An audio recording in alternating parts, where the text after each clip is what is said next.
आगर मालवा के गांव माड़ा में 23 अप्रैल को पुलिस और प्रशासन की सक्रियता से दबंगों की धमकी के बाद भी एक दलित बेटी की धूमधाम से शादी तो हो गई, लेकिन अब लगता है कि उसके नतीजे दलित समाज के सामने आने शुरू हो गए हैं। पुलिस संरक्षण में दलित की बेटी की किसी तरह से शादी के बाद उस गाँव के एकमात्र कुएं में किसी ने केरोसिन मिला दिया। इस भीषण गर्मी में जब गाँव के अन्य जल स्रोत सूख चुके हैं, तब इस दलित समाज के लिए यही एकमात्र कुआं है जहां से ये पीने का पानी लाते हैं। हालांकि केरोसिन तेल मिलाने के बाद दलित समाज के लोगों ने स्वयं ही मोटर लगाकर कुएं के पानी को 2-3 बार खाली कर दिया। इस दौरान महिलाएं कई किलोमीटर दूर स्थित एक तालाब से खुद गड्ढे से अपने लिए पीने का पानी लेकर आती रहीं, लेकिन पानी में केरोसिन किसने मिलाया, लोग अब भी किसी के नाम लेने से डर रहे हैं। जैसे ही ये सूचना प्रशासन को मिली, कलेक्टर, एसपी, एसडीएम सहित अनेक जिम्मेदार अधिकारी घटनास्थल पर पहुंच गए और कुएं में पानी का निरीक्षण कर पानी का सैंपल भी लिया गया। जिले के कलेक्टर का कहना है कि यहाँ ऐसा कुछ नहीं है, सिर्फ आशंका कुशंका के आधार पर इस तरह की परिस्थितियां पैदा हुई हैं। उन्होंने भरोसा दिलाया है कि दलित समाज के प्रति किसी भी प्रकार का अन्याय बर्दाश्त नहीं होगा। अब ये किसी की भी शरारत है या फिर दबंगों की दबंगई, इसके लिए जांच की जा रही है।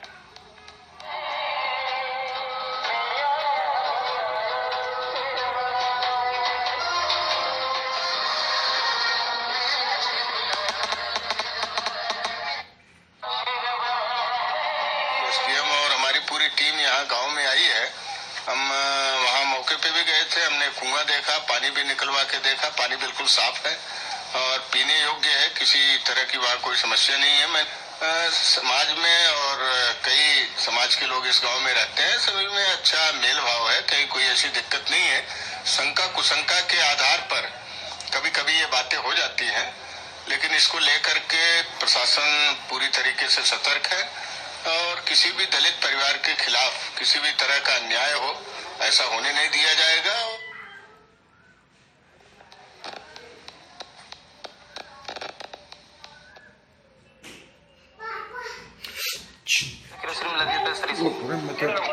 ये हमको मालूम नहीं है सर,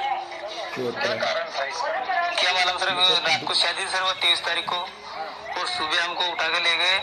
बिरम सिंह आया हमारे पास के कुएं में किसने केरोसिन डाल दिया, तो उसके हमने देखा तो उसमें केरोसिन डाल मिला था सर।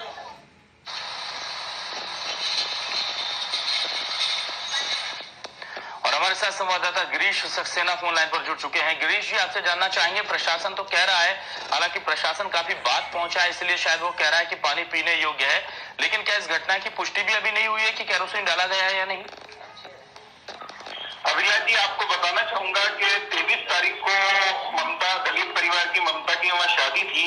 जिस समय वहाँ पर पुलिस और प्रशासन के संरक्षण में ये शादी चल रही थी, उसी रात की यह घटनाक्रम बताया जा रहा है कि कुछ लोगों ने जो है दलित परिवार पानी भरता है, क्योंकि इस भीषण गर्मी में बाकी सब जल स्रोत सूख चुके हैं और ये दलित परिवार के लिए एकमात्र कुआं था जहाँ से ये पानी दलित लोग भरते हैं। उसमें किसी ने घासलेट मिला दिया, और चूंकि ये दलित परिवार का हुआ था, इसलिए उसने इसकी विधिवत सूचना प्रशासन को नहीं दी, पुलिस को नहीं दी, और उन्होंने मोटर लगा के ही जो है उसको 2-3 बार कुएं को पानी को खाली करा। और बाद में चौकीदार के माध्यम से यह सूचना जैसे ही प्रशासन के पास पहुंची, तो प्रशासन कल जो है एसपी, कलेक्टर सभी वहां पर पहुंचे, पानी का निरीक्षण करा, सैंपल लिए, पर कल इस तरह की कोई चीज दिख नहीं रही थी कि इसमें घासलेट मिलाया गया हो सकता है कि वो पानी पूरी तरह से साफ हो गया हो। प्रशासन ये भी आशंका व्यक्त कर रहा है कि ये कोई शरारती तत्वों का भी काम हो सकता है, जो इस नाजुक समय का फायदा उठा के जो है वाद विवाद की स्थिति यहाँ पे उत्पन्न करना चाह रहा हूँ। फिर भी पुलिस और प्रशासन पूरी तरह से वहाँ पे सतर्क है और हर स्थिति से निपटने के लिए वो अपने आप को तैयार बता रहा है। अभिलाष जी, बिल्कुल। और अभी तक क्या तय हो पाया है कि कौन लोग हैं और प्रशासन का रुख क्या लग रहा है? कोई कार्रवाई होगी या फिलहाल एक बार बस शांति की अपील के साथ ये मामला ठंडा बस्ते में जाएगा?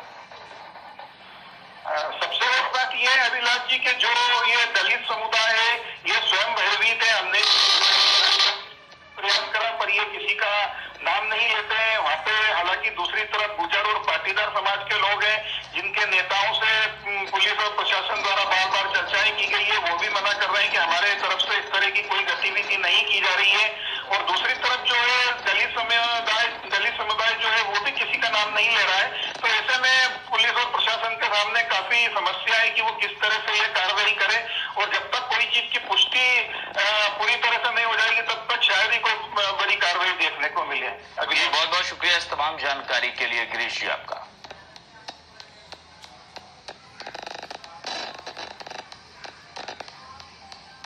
यहाँ पर एक छोटा सा ब्रेक लेंगे, तुरंत हाजिर।